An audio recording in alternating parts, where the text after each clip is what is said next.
Hi, my name is Nicole Spayd, and I'm the 7th and 8th grade science teacher here at Alexandria Township School. Oh yeah, get it. Spayd. Go Miss Spayd. Miss Spayd. All right, ready? 3, 2,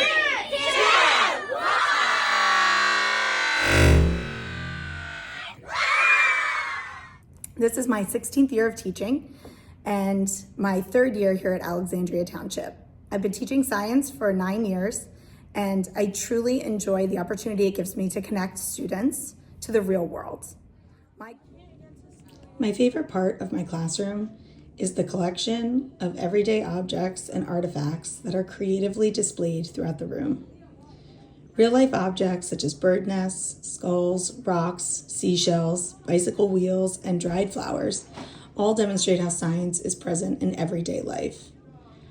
These objects illustrate principles of biology and engineering, birds' nests that use materials to create structures based on instinct and environmental factors.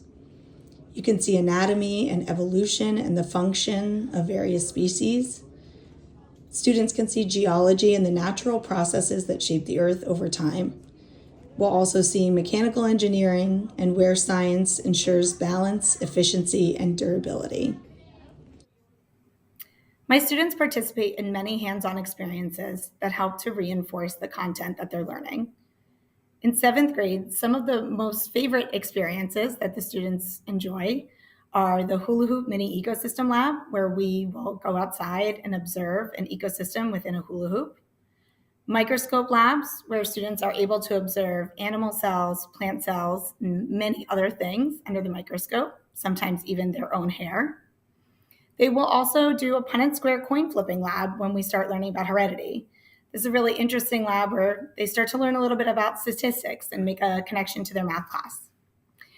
Students in 7th grade also participate in a weightless water lab where they will drop a cup of water and with holes in the side of the cup, and we'll take slow motion videos to show that the water actually stops dripping out of the cup as it falls. Lastly, in 7th grade, the students participate in multiple labs for our physics unit. We do some labs in our classroom that involve inertia and forces, and then students take the other labs outside. We are going to Blue Mountain Poconos Resort to do snow tubing in this February as part of our Science of Sliding unit. Students will also participate in an egg drop competition in the spring. Students are tasked with developing a design that will keep an egg safe as it drops from ever-increasing heights. They have highly constrained materials, and they have to come up with really creative designs in order to protect their egg using only copy paper and masking tape.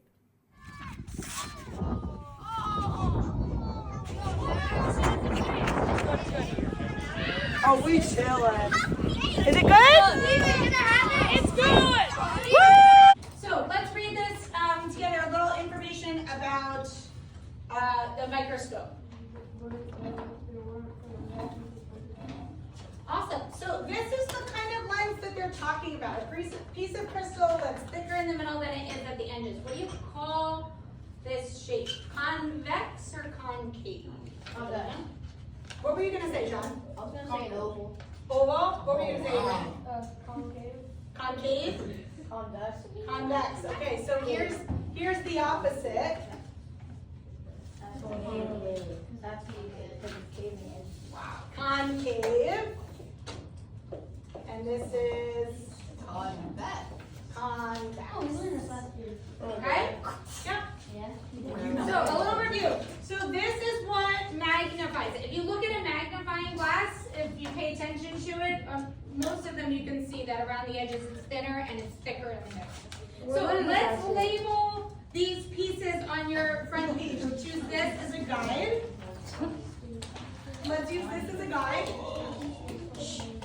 Okay, the ones that are going to be important for you today with using the microscope, I'm going to make sure that you label. The first thing is the eyepiece. We definitely need to know the eyepiece. This is where your Eyes go. Your eyes go. This is where your eye goes. Okay? This is where you're going to look through.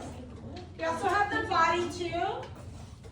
I would like you to label the arm because this is what we use to do what with the microscope? One hand on the arm and one hand under the base. What are we going to do with it, Tucker? Carry it. So please label the base and the arm by which you will carry it. So if the arm doesn't have a line on it, just add a line or label an arm. Okay? This part here spins, which is why it's called the revolving nose piece. What I want you to label there is that these are the objective lenses. So each objective lens, you see they have them labeled. We have one for making it 4 times bigger. We have one for making it 10 times bigger. And one for making it 4 times bigger. So we can call all of these objective lenses. Okay? And what you guys are going to find out is that this 40 times objective lens is actually a higher magnification. Does anybody know where else in the microscope we're magnifying what we look at? Yes? Who said that? Avery? Yeah, Sean, were you going to say the same thing? I was going to say body tube. The body tube. So in this space, it actually is up here in the eyepiece, we have a 10 times magnification lens. So what does that do to the 4 times? How do we put those together? What does that make it? Say multiply.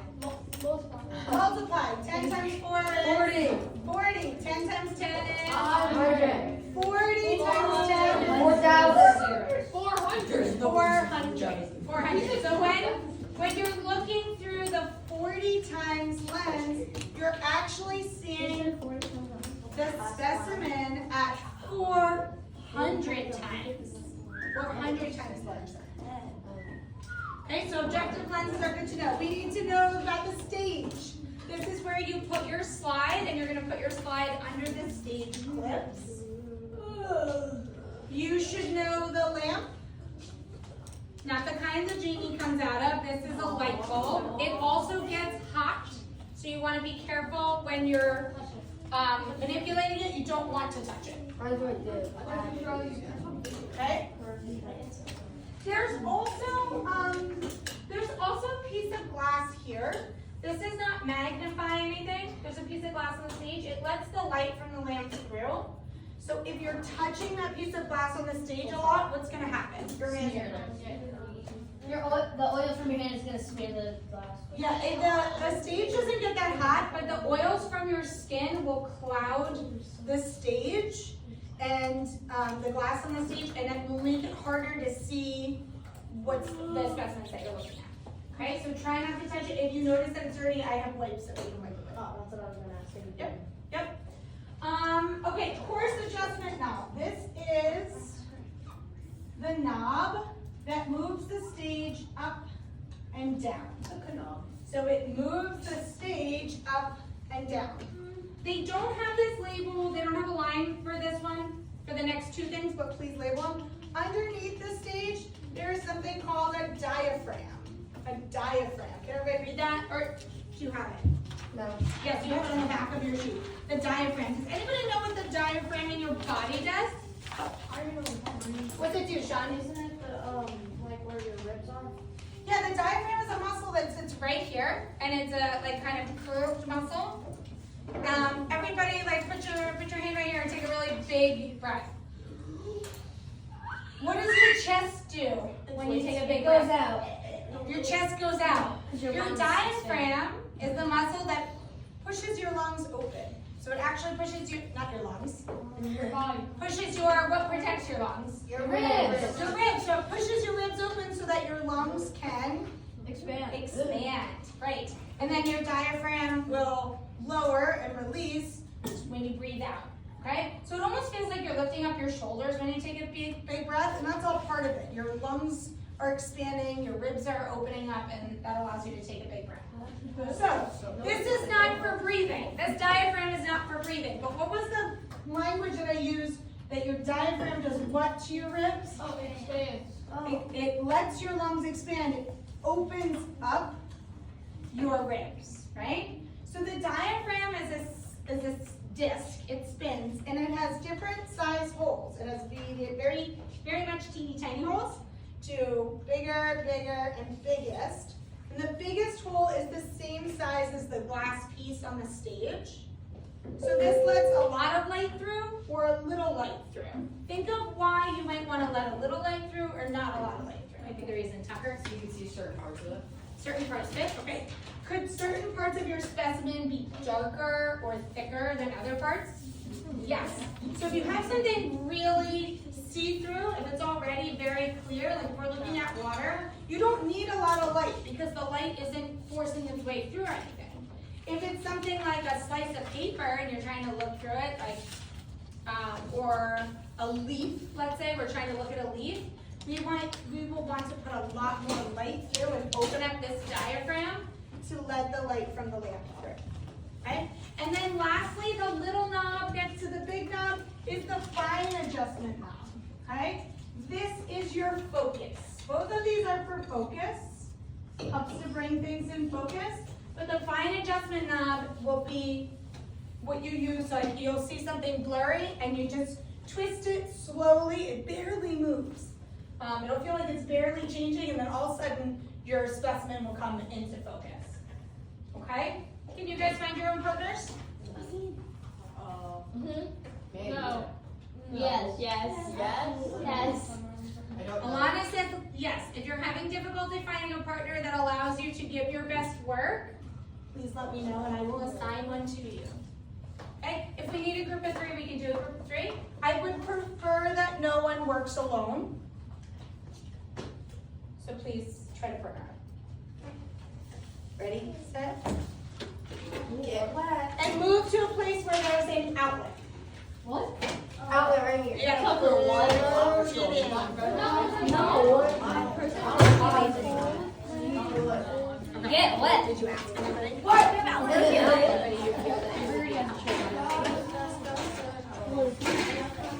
You don't know?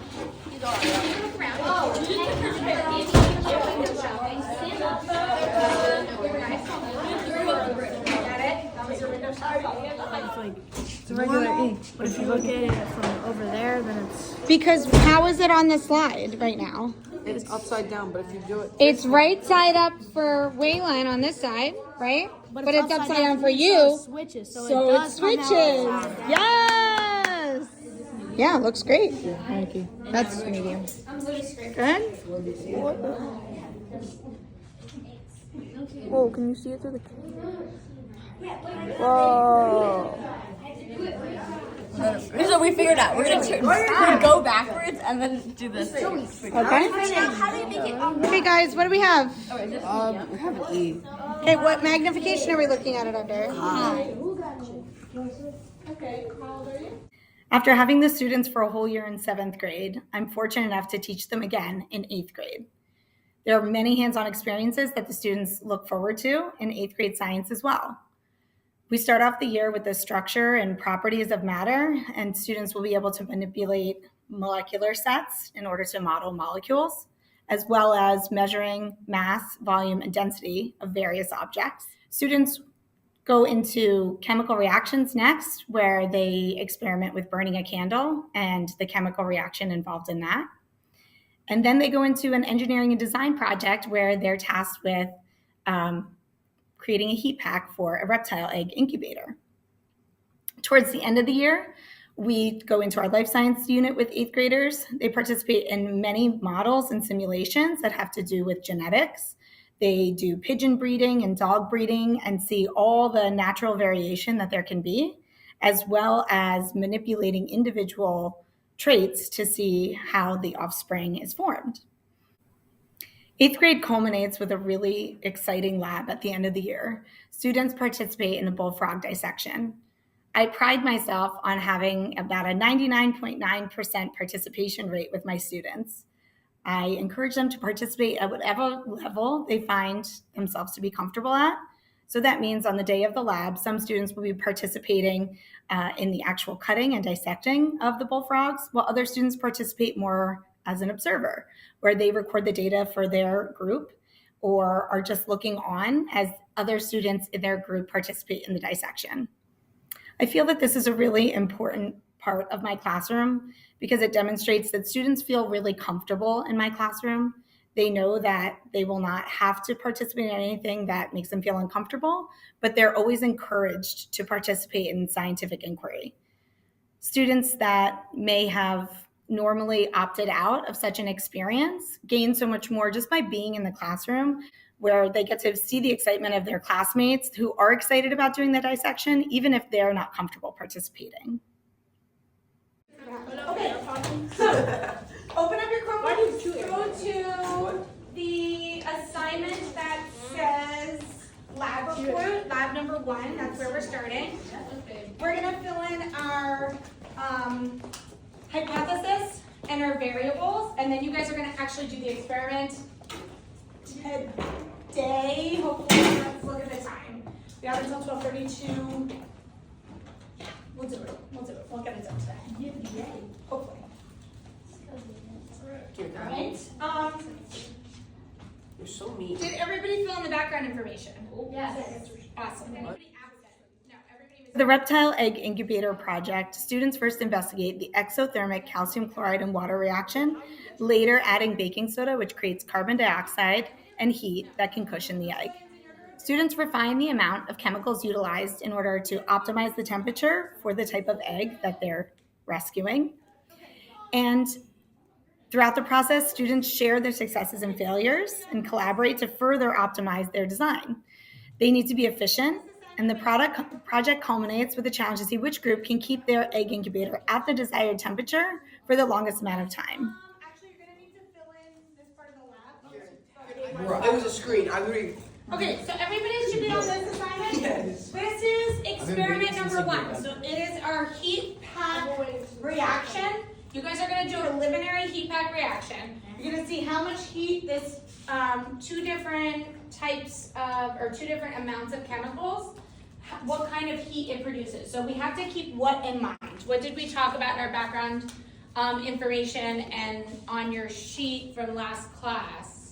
That is super important for our egg incubator. It needs to be Temperature. What is the temperature? 100 degrees. 28 to 100. You guys are using 2 different scales. 28 was Celsius. 100 you're thinking is Fahrenheit. So it's 28 to what, Diana? 28 to 32 Celsius. So that is what we're going for here. It also needs to be positioned correctly. And positioned correctly. But right now we're just gonna work with the heat pack. Slides. Oh, we're gonna do like, it's gonna be like the egg drop from last year. We're gonna test it. We're gonna test our designs. Yeah.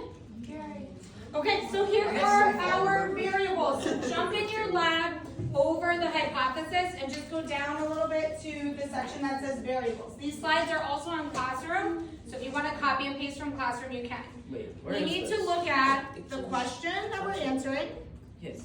and Oh, there's the path. so if you go through this, slide down, jump over hypothesis, we'll come back to that, and we're gonna go to our variables. Everybody with me there? Thumbs up if you're with me? Thumbs up. Perfect. So, our question is, how does the amount of calcium chloride dissolved in water affect the temperature change? So what are we changing on purpose? That's our independent variable. What am I, the scientist, changing on purpose? The amount of calcium chloride. So we're gonna change the amount of calcium chloride. We're gonna put a little bit, and then we're gonna put a lot of it. We're gonna see what? What are we observing? What's the dependent variable? We're just gonna observe and measure that we think should change depending on the amount of calcium chloride. What do you guys think should change based on the amount of calcium chloride? The temperature, right? So we're gonna look at the temperature. We're hoping the temperature is in what range again? 28 to 32. 28 to 32 degrees Celsius. And then we have our control variables. What things we need to keep the same. Keep the same to make sure we're giving a fair test. Remember, if Mason and I are gonna have a race, and I say, Mason, you're gonna run on this slippery hill, but I'm gonna run on the track. Is that a fair test between Mason and I? No, we're not giving each other a fair shot. So how do we make sure that we know the temperature changed because of the calcium chloride? What do we need to keep the same? Temperature.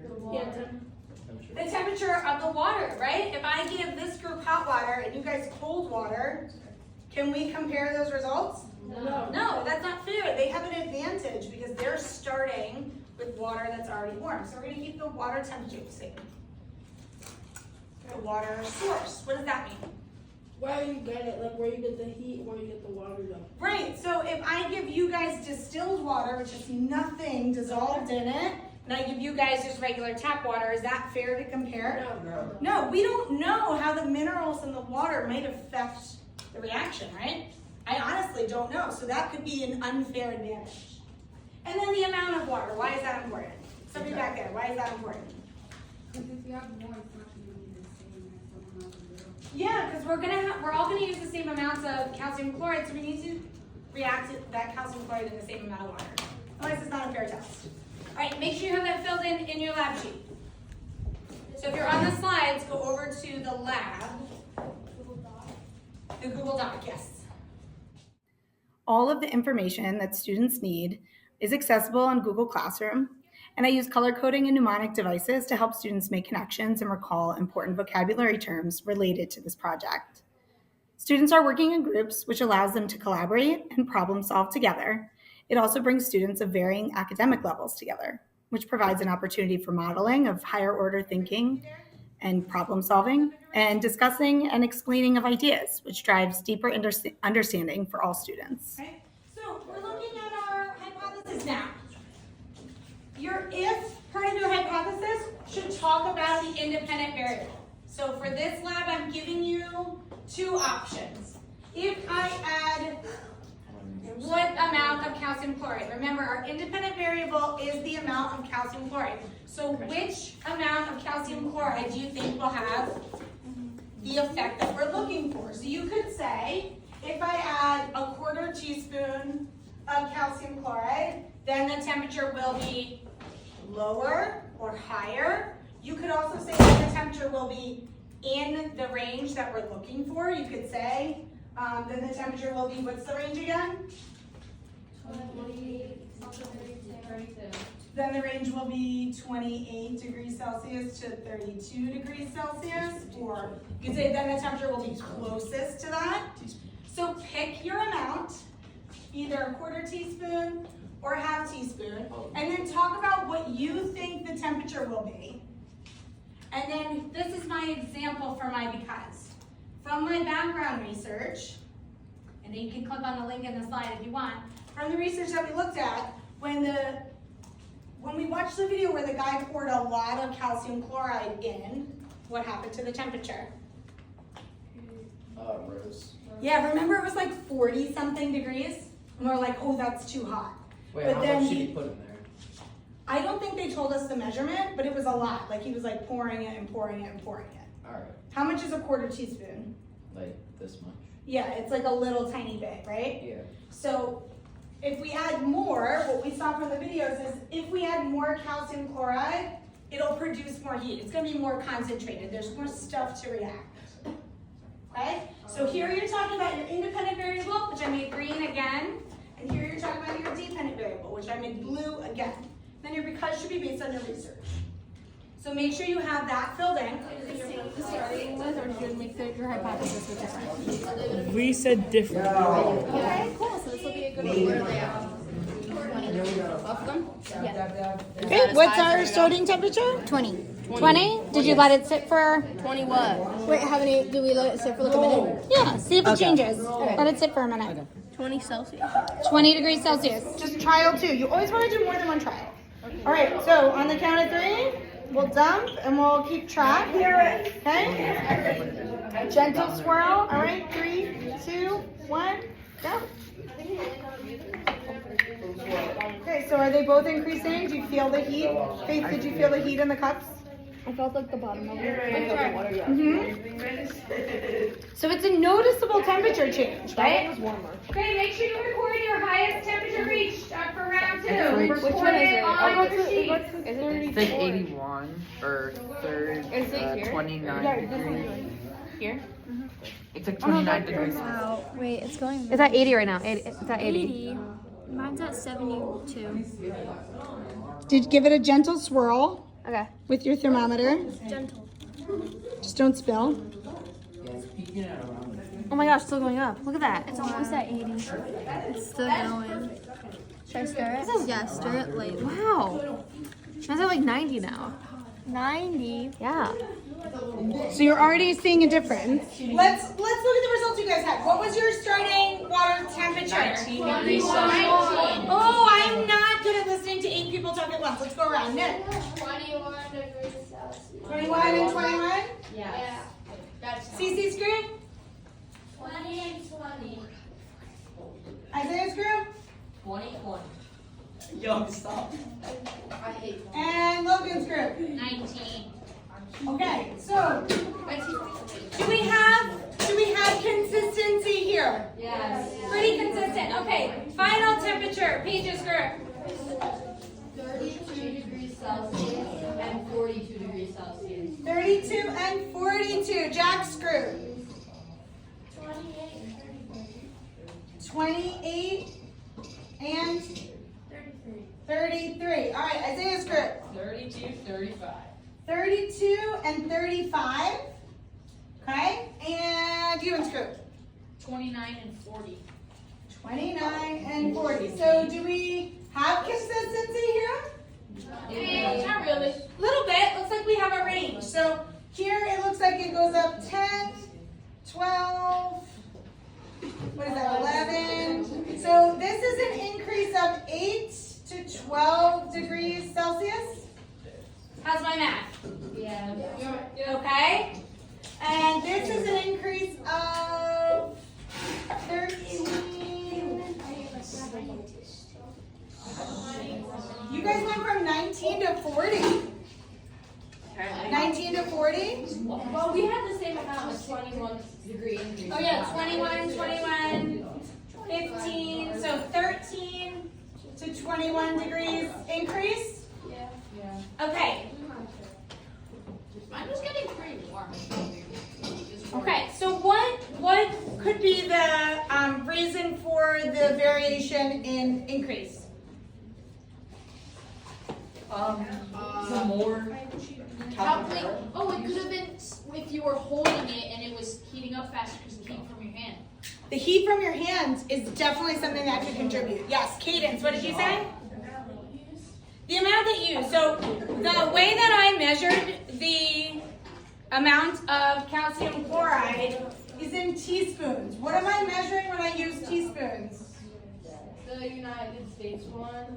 Yep, and I'm measuring The United States. volume. Look at those balls. What is going to be between, if there's bigger pellets of, Logan, be quiet. what are we laughing about balls? He said, you said, look at those balls, you would have died. Like the Look at the balls. Like the Miss Space. Some of the balls have space between them, right?